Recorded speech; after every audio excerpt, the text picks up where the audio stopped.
Let's go. Emotional damage. There's a theme of this episode. So we got an entire flashback episode, pretty much. Pretty much. Except for the little bits in the future where everyone just happens to keep telling her, God, stop hoping that he's alive. Please just stop. Don't think about happiness. It's bad for you. Just Like don't. Dead. Don't. So you know how we kept wondering about like what exactly is her backstory? This episode is basically the all right, fine. We will tell you what you want to know. I still don't know what happens before she got to that point because she was a well-trained murderous android of a human before she got there. So I still want to know what happened in that chunk. They didn't say shit about that. It was like, yeah, we just found her in a field. We just found her. We're just gonna use her for this one. That's true. That's like the one thing we don't know. But like, I did some digging, and according to this thing, I found, I got spoilers for an age at the end of the show, but when she first is found by Gilbert, she's estimated to be 10 and estimated to be 14 during that final battle. So she spent 4 years with the Major. Yeah, that sounds accurate. Because they're not specific about that in the damn show. I know. And I'm gonna a good amount of chunk of time passes supposedly in this series if the age that I bred on there is accurate. Holy balls. Yeah, she can't even speak for a good chunk of her growing up with the Major. But she is the T-1000 instantly. Mm-hmm.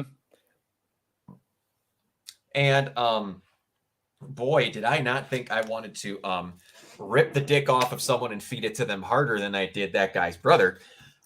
But yeah, the I guess that's like the commander or whoever he is sitting there in his stupid little desk. Yeah. Just exploit that orphan until she's no longer useful and then leave her on the front lines like the tool that she is. Yeah. It's sad that it took me this long. The voice direction that he did in that episode, I was like, his voice sounds familiar. The Major? No, the brother. Oh, the brother? Okay. Yeah, he voices John Lee in Genshin Impact.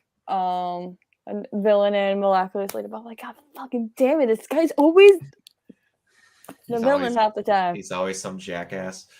Yes, he's a main antagonist in Persona 5 voice actor. Oh my God, damn it.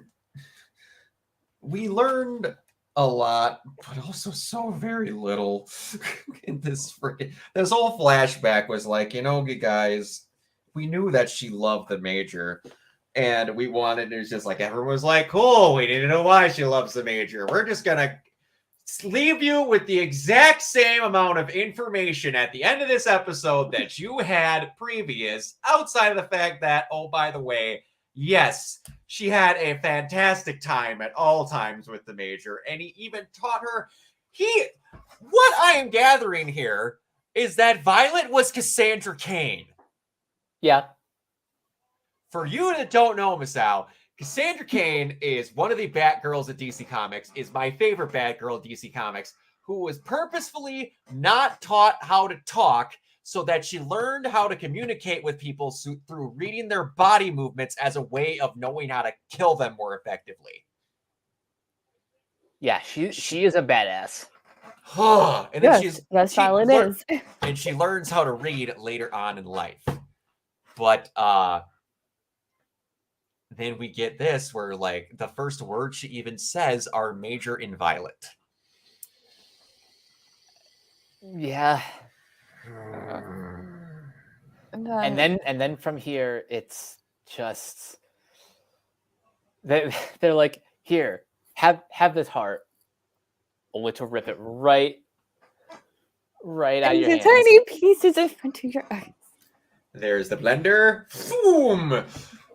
But I do like from like day one, the major it was like, yo, this is a fucking child. Yeah, he's just like, no, this is not okay. What is wrong with you? You found her in a field and you're just going to throw her on the ground and be like, make some use of her.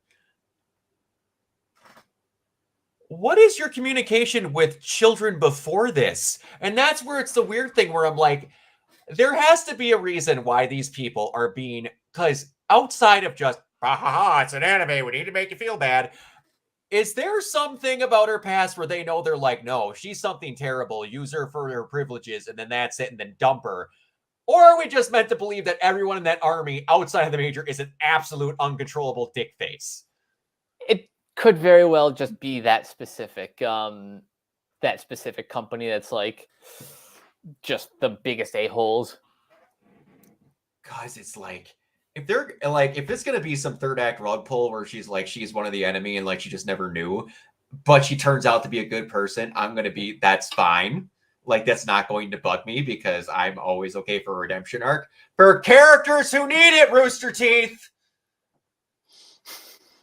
You know who? That's all I'm gonna say. But anyway, now it's just, man, it is getting past anime proportions of just how much of a dickhead all these people are to Violet when she's 10. Like, another shoe's gotta drop here because, I mean, I got to see 2 seconds of what the next episode starts as, and it picks right up from where that ends. Yep. So we're going to be in episode likely 10 in present day, her knowing everything and then having to deal with it for 3 episodes.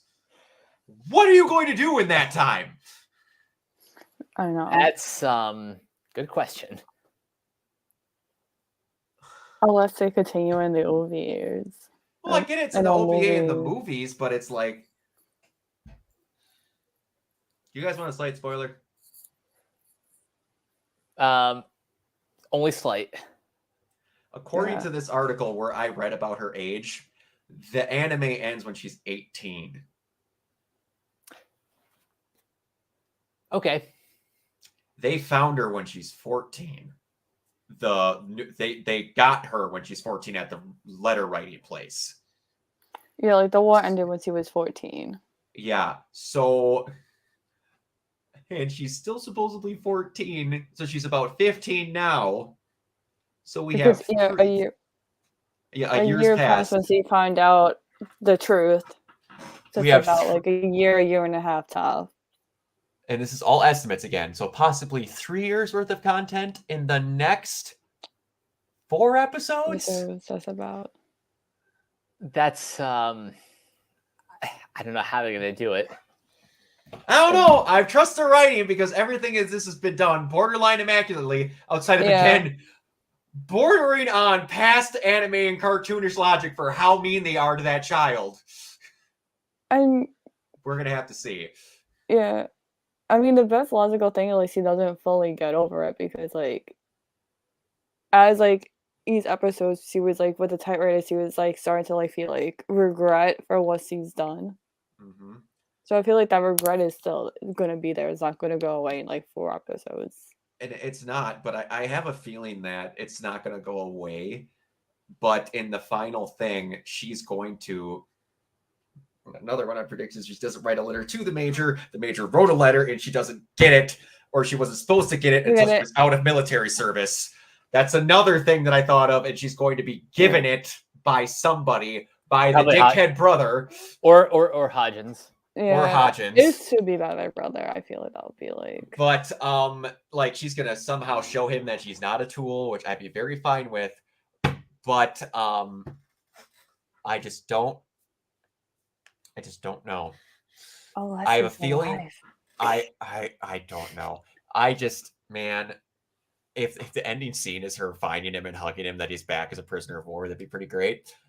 But it's like her not learning to actually, like, I suppose, get over it because that's a lot to get over. Like learning that she can't live her life, or she thinks she can't live her life with everything that she's done. But then all of a sudden, everyone at the letter reading company was like, we have a bunch of letters from you from past clients. You'd probably want to see this. And everyone's like, no, you're a fantastic person that's learned to help everyone else. And you're not a giant monster that you think you are. I bet there's going to be like an intervention episode soon. There is. I just, oh boy, I don't know. I'm going to get my heart ripped out. That's all I know. Yes.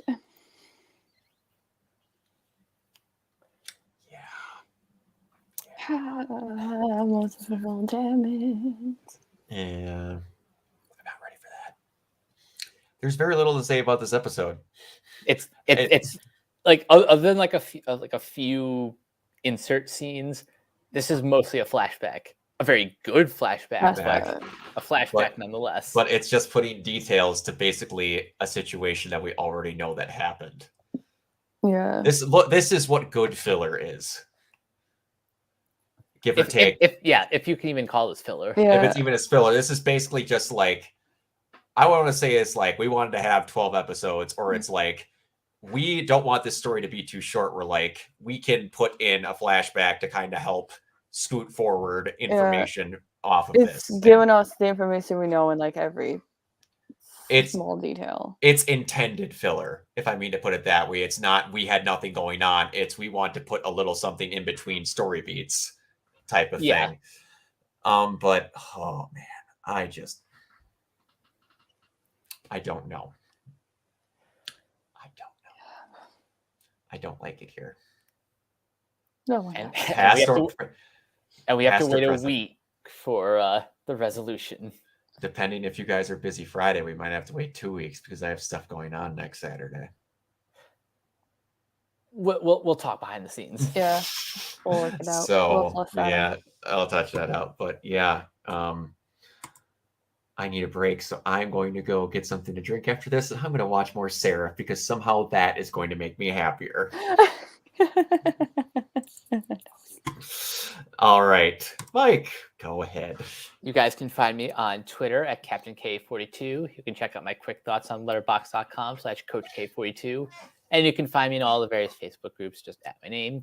You can check out Renegade Pop Culture on Facebook and Twitter at Ren Pop Culture. You can also find us on YouTube, on Podchaser and the Banana Meter. Listen to all of our podcasts on Anchor, Spotify, Apple Podcasts, etc. And last but not least, everything we found at renegadepopculture.com. Need an escape? So do we. Absolutely. Miss Al? You can find me on Twitter at Kiva028. And you can find me everywhere at Organoid0. And until next time, peace. Bye.